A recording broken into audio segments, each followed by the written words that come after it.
this is a very dangerous time that we're in. It's dangerous in terms of crime and all, but it's very dangerous in terms of a possible World War III. We're very close to World War III, and people don't realize it. We're closer than we've ever been, I think, ever since World War II, but this would be the war of wars because of weaponry. This isn't, as I say, two army tanks going back and forth shooting at each other. The level of power, the level of weaponry that there is in the world today is so bad, is so dangerous, is so bad. It's dangerous in terms of crime and all, but it's very dangerous in terms of a possible World War III. This is a very dangerous time that we're in.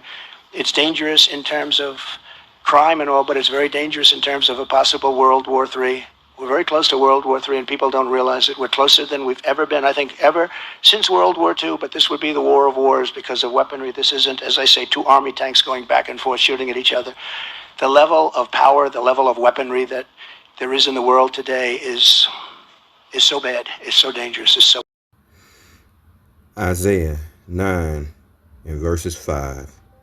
For every battle of the warrior is with confused noise and garments rolled in blood, but this shall be with burning and fuel of fire. All praises to Yahweh, Bahashem, Yahweh Shah, Bahashem Rekakwadash. Peace and blessings to the hopeful elect, and double honors to the elders at Great Millstone. This lesson is entitled 2025, A Time of War. 2025, A Time of War. All right, so you heard it from the president, okay, the new president now, that what it would be terrible, okay? World War III will be terrible because all the nations have sharpened their swords, okay, and they got nukes, they got nuclear weapons, all right, and they have hypersonic missiles, okay, as well over in Russia, so that they have perfected so they can get here a lot faster. I told you guys 2 days ago that they were getting... Oh boy. I told you guys 2 days ago that they were getting ready to nuke Iran. In fact, I think I even used something like this that you're seeing behind me here in the thumbnail, and I can't believe they're actually going to do it. I'm still in disbelief because here we are. They're getting ready to pull the trigger. Your world is about to change. Now, we have confirmation that a half dozen, possibly 7 of the 20 B-2 stealth bomber fleet is being forward deployed. I repeat, a half dozen stealth bombers being forward deployed to Diego Garcia Air Base, which is south of the Maldives in the Indian Ocean. This is one of 2 very critical U.S. air bases in the Indo-Pacific. And that, of course, is going to put Yemen and Iran in striking distance. Now, I highly doubt you would need such a massive force for Yemen, especially considering you have all of these aircraft carriers headed to Yemen as we speak. I think there's going to be 4 in total if you add up all of the aircraft carriers of the coalitional forces. So they're getting ready for something major, guys. Now, in order to do Iran, you either need tactical nuclear weapons or you need massive ordnance penetrator bombs that can only be deployed on these big bombers, all right?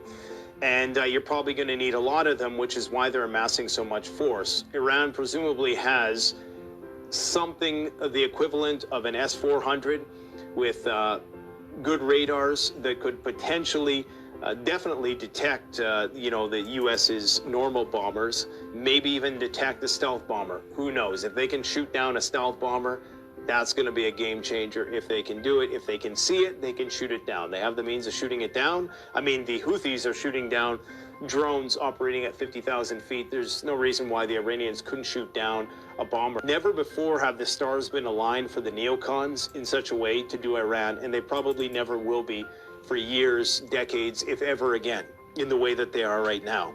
You have the most pro-Israeli government.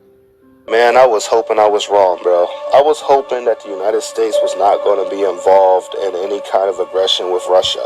But it looks like Europe is about to drag us into some mess, and Putin seems to think that the United States is about to use Greenland against him. He just made a speech today, and we're about to talk about everything. So let's go ahead and go through this. Let's start on March the 22nd of 2025. Putin had issued a doomsday warning to NATO, saying if the UK or if Europe declares war on Russia, they're going to use all means and weapons that have not been seen yet against them, and that this was not going to be another Ukraine war. Don't believe me? Look up at the top, NATO and European Union warning that any war against Russia would be catastrophic and met with a lightning fast and destructive response. And then here at the bottom he said, let it be clear to any NATO country that declares war on Russia, our reaction will be immediate, powerful, and devastating. We possess weapons that no one does. And you have no idea what we're capable of. This will not be another Ukraine. Meaning this war is going to be a lot different than the Ukraine war. Russia's going to actually take this war seriously because, of course, Europe is a bigger threat than Ukraine is. Now, this is something we got to talk about. Costco is selling World War III doomsday survival kits as EU tells residents to start stockpiling. This is coming as France is issuing a survival manual to prepare their citizens. Sweden has did the same thing. Actually, multiple European countries have. Now they're telling the whole Europe to prepare for war, basically, with Russia. This is getting crazy. After Putin told Europe that they would have a devastating reaction if they ever declared war on Russia, Poland also warned that if they ever was attacked, they would have a devastating reaction right back at Russia. Poland warned them, and the NATO chief has warned them as well. Now, back to what we were talking about. The EU orders all citizens to prepare for a 72-hour World War III survival kits amid a Russian threat. They said the proposals will be officially presented on Thursday as part of its preparedness strategy. The 27-nation bloc is hoping to assure all of its citizens are prepared for 72 hours of self-sufficiency amid the growing threat of conflict breaking out on the continent. So they're talking about war with Russia, obviously. And like I said in my last video, 4 U.S. soldiers was found dead near the Belarus border. This could have had something to do with Belarus or Russia. This could have been them going into the wrong area at the wrong time. Either way, definitely is suspicious. Anyways, got more news coming next. Isaiah 13:6. Howl ye, for the day of the Lord is at hand. It shall come as a destruction from the Almighty. Okay, so that's what's coming. It has been prophesied by all the prophets. There's no avoiding it. Okay, there's no getting around it. That is the only way that the kingdom of heaven will come into existence, is to take out the current rulers now. Okay, and that's what this Bible is all about. All right. Okay, so let's go to Malachi 4:1.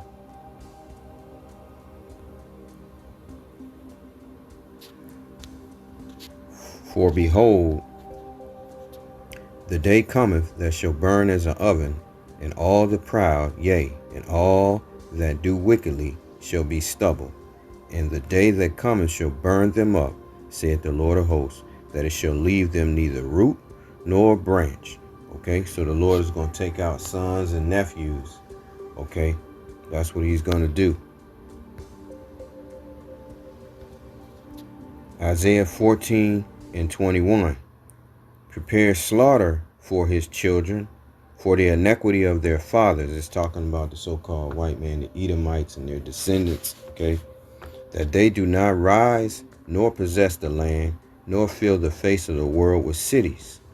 For I will rise up against them, saith the Lord of hosts, and cut off from Babylon the name and remnant and son and nephew, saith the Lord. And I will also make it a possession for the bittern and pools of water, and I will sweep it with the besom of destruction. Okay, you see that? All right, and that's what World War III Armageddon is set up to do. So the Lord has risen up the nations to do his bidding. Okay. Joel 3 in verses 9.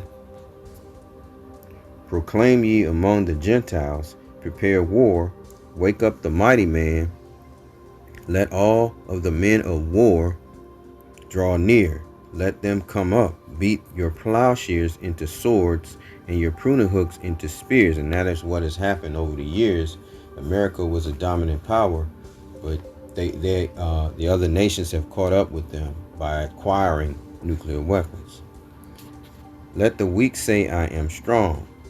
Assemble yourselves and come, all ye heathen, and gather yourselves together round about thither. Cause thy mighty ones to come down, O Lord. Let the heathen be wakened and come up to the valley of Jehoshaphat, for there will I sit to judge all the heathen round about.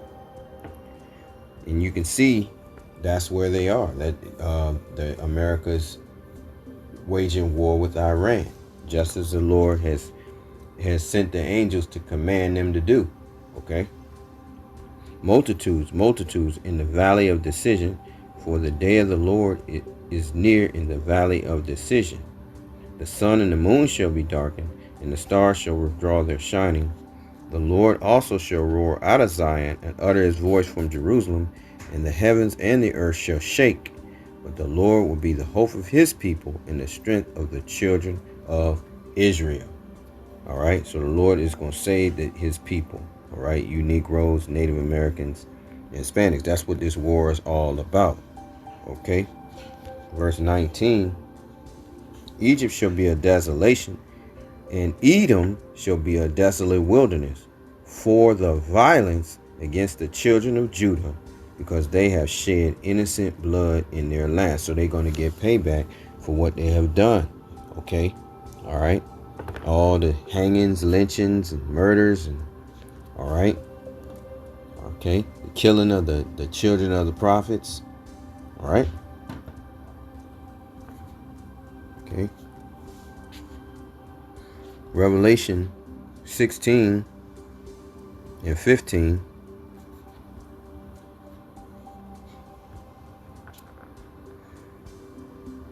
Behold, I come as a thief. Blessed is he that watches and keepeth his garments. That's why we're keeping up with the prophecies, because the Lord is the spirit of prophecy. All right, the Lord Yahushua. Lest he walk naked and they see his shame. And he gathereth them. Okay, he's gathering the nations, all these nations, into the valley of Jehoshaphat over there in the middle, so-called Middle East, Western Asia, right? For what? And he gathered them together into a place called, in the Hebrew tongue, Armageddon. Okay, Armageddon. Okay. All right. And he gathered them together in a place called, in the Hebrew tongue, Armageddon. Okay, Armageddon. Okay, the final battle. All right. This will free the Israelites from the clutches of Esau, Edom. All right.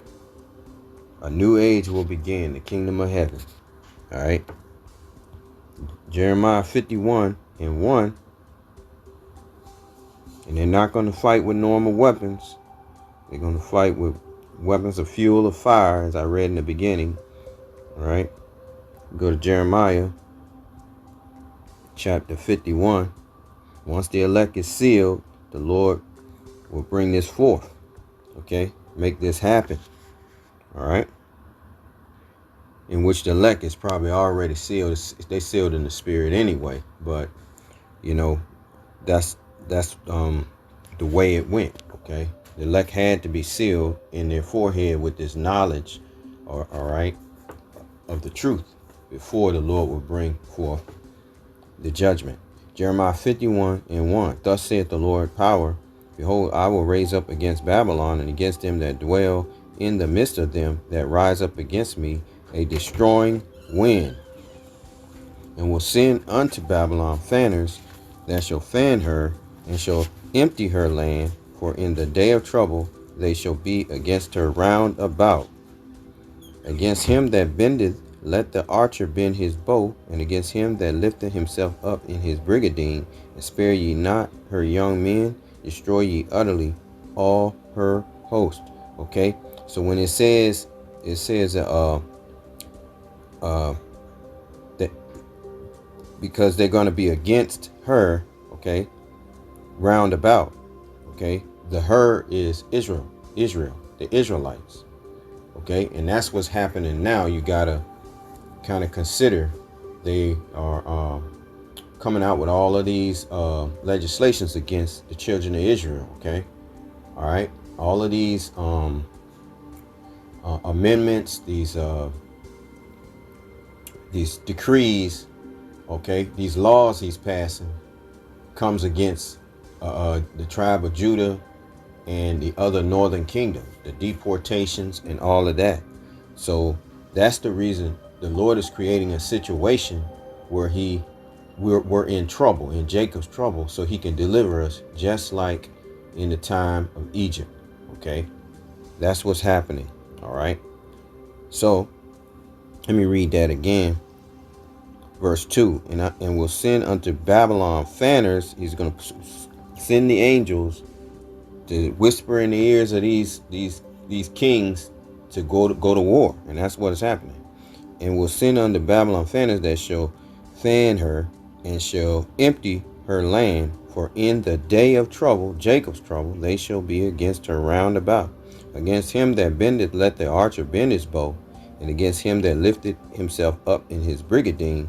And spare ye not her young men, destroy ye utterly all her host. Okay, that's all the armies of the nations. Thus the slain shall fall in the land of the Chaldeans, they that are thrust through in her streets.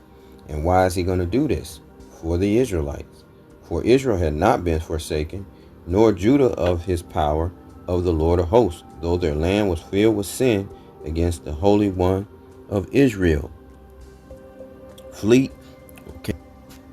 Jeremiah 51:6 again. Flee out of the midst of Babylon, and deliver every man his soul. Be not cut off in her iniquity, for this is the time of the Lord's vengeance. He will render unto her a recompense. Babylon has been a golden cup in the Lord's hand, that made all the earth drunken. The nations have drunken of her wine, therefore the nations are mad, because they took in the philosophies of America, and the dollar is the reserve currency of the world. So as the dollar falls, their currency is going to fall. Babylon is suddenly fallen and destroyed. How for her? Take balm for her pain, if so she may be healed. We would have healed Babylon, but she is not healed. Forsake her, and let us go everyone into his own country, for her judgment reaches unto heaven and is lifted up into the skies.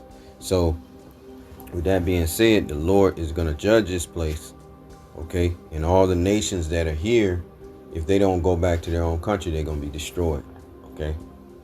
All right, along with 2/3 of our people, all right, that are wicked, all right? So with that, I say all praises to Yahweh, Ba'ashem Yahweh Shai. Shalom.